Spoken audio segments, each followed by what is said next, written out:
Good morning, Digit fam. Adam Doud here, kicking off CES week with everything coming out of Las Vegas and beyond. Unlike last year, I am at home, snug in my bed, though still sleep deprived, but for entirely different reasons than my colleagues on the ground. The difference is, when I'm done here, I get to take a nap. So let's jump right in. It is January 6th, 2020, and this is your Digit Daily.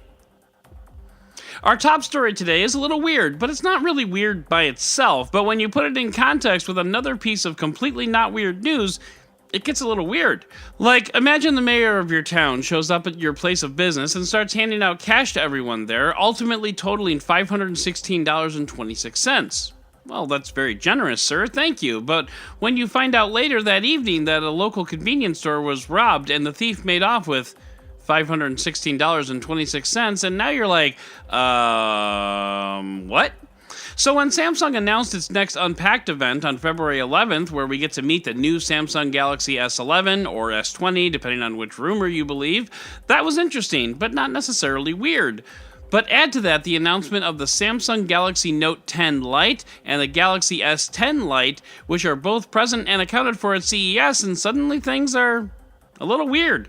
These phones live somewhere between the budget and premium smartphone. Both phones have a 6.7-inch Super AMOLED Full HD flat screen in a plastic body. Both have an awesome 4,500 mAh battery. The S10 Lite carries a Snapdragon 855 processor, while the Note 10 Lite has an Exynos 9810 SoC from 2018. Okay. Both phones have a triple camera setup on the back with a primary, ultra-wide, and one other camera. On the Note 10 Lite, those cameras are all 12-megapixel sensors, and the third camera is a telephoto lens. On the S10 Lite, it's a 48-megapixel primary sensor, 12-megapixel ultra-wide, and 5-megapixel macro lens for those hot flower close-ups that reviewers love so much, but are not a general public thing. The S10 Lite does not have a headphone jack, unlike its bigger siblings, and the Note 10 Lite does, also unlike its bigger siblings. The Note 10 Lite also supports an S Pen because Note. At the moment, we have no word on pricing or availability beyond the fact that the Note 10 Lite will not launch in the US, so boo. Therefore, it's hard to say just who these phones are for. Samsung already has an A series and an M series of phones that fill the spectrum of budgets and address markets like India. Add to that the fact that Samsung's next flagships are just over a month away, and also consider that both the Galaxy S10 and Note 10 offered lower budget options, and we have to start wondering, did our mayor just rob a convenience store? As for me, given a choice between the two, I'd probably rather pick up the Note 10 Lite, even above the Note 10 or the Note 10 Plus. I personally like plastic bodies and flat screens. Add the headphone jack to that and the S Pen, and I gotta say, I'm intrigued. Personally, I'm not a fan of the Exynos chip, which is, by the way, the biggest red flag saying that this phone won't make it to the States. But overall, I'd be interested to see where these phones land in the pantheon of Samsung devices. It also makes me wonder if we're going back to the time when Samsung starts throwing spaghetti against the wall to see what sticks again. Because if that's the case, it's exciting, but honestly, it can also get a little exhausting. So while we all ponder Samsung's device release strategy, let's head on over into the Roundup! Speaking of Samsung, at CES, we've got the next generation of Samsung TVs rolling out of Las Vegas. These 8K bezel-less TVs claim a 99% screen-to-body ratio, which is insane. But Adam, there's no 8K content out there yet, and you're a very smart individual indeed. That's correct, there is no 8K content, but Samsung is building an AI and machine learning-powered upscaling to make that measly little 4K content seem like 8K content.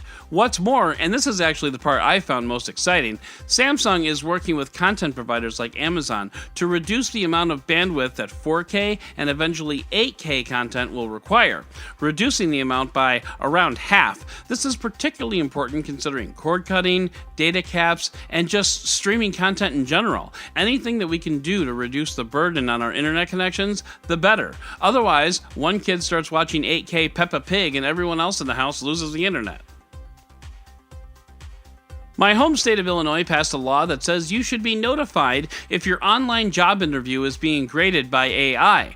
Some companies have taken to using services that use AI to create online video interviews, and Illinois is not a fan.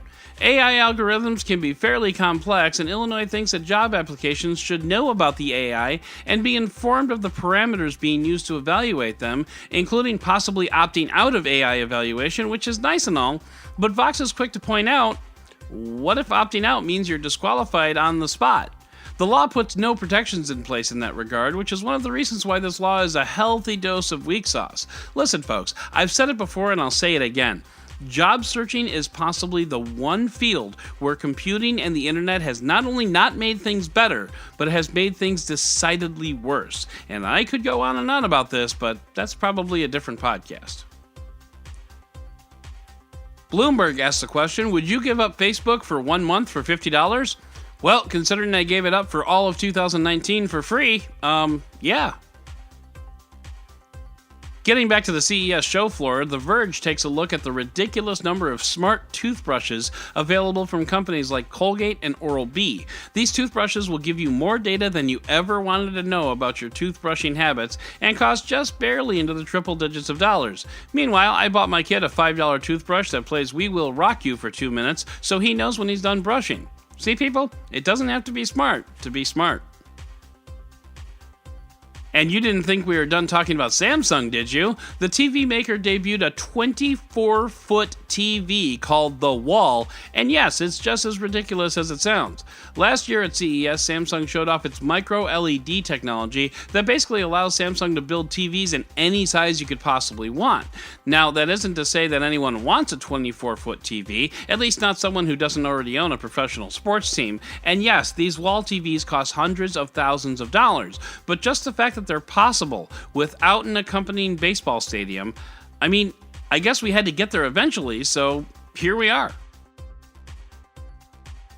And finally, Charmin, yes, the toilet paper company, unveiled 3 devices to service your bathroom needs, including, and I'm not kidding here, a Bluetooth-powered toilet paper delivery robot, a smell robot that can detect a smelly bathroom, and a porta potty equipped with surround sound and an Oculus Rift headset so you can be wherever you want to be while you pee. Well, Charmin, you got your headlines. Well played. So that's going to do it for today's Digit Daily. If you'd like to learn more about any of these stories, check out the links in the show notes and subscribe to our daily newsletter on Digit.com. And if you like what you heard, subscribe, leave a review, and don't forget to tell your friends about DigitDailyPod.com. Once again, I'm Adam Doud, Dead Technology on Twitter, and we'll talk again tomorrow.